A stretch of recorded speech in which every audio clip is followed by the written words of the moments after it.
Murugadu waxay qof u sababtaa inuu ka quusto nolosha oo rajo la'aan dareemo.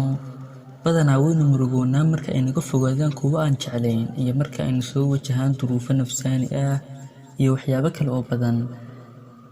Murugadu waxay qofka u diidaa inuu nafis dareemo oo si xasiloon u noolaado. Murugadu waa shay dareen lixaad la wata oo badanaa waxaynu murugoonnaa marka ay fallaare inaga yimaadaan dhanka iyo kuwii aadka inoogu dhowaa. Haddaba markasta oo aad dareento murugo ama aad dareemi weydo farxadda nolosha, ku dadaal dhoolla caddayn ama qosol. Midaasi waxay kaa saacidaysaa in aad dareento farxad, waxayna kaa kaxaynaysaa murugada. Ogowna markasta oo aad dareento mushaakil, sabir, waayo Alle waxa uu macooga yahay kuwa sabra.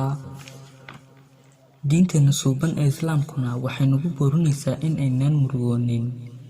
ولا تهنوا ولا تحزنوا وأنتم الأعلون إن كنتم مؤمنين. oo macnaheedu tahay ha tabartaraanina oo ha murugoonina, idinkaa sarreynaya haddaad tihiin mu'miniine. Haddaba walaal, Alle waxa uu ku siiyey indho fiirmo dheer, adimo aad ku socoto, dhaga aad wax ku maqasho iyo caqli aad ku fikirto.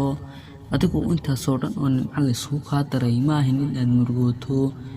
mar walibana dheh alxamdulillaah, waayo waxaa jira qof ka liita xaaladda aad ku jirto. Wassalaamu calaykum waraxmatullaahi wabarakaatuh.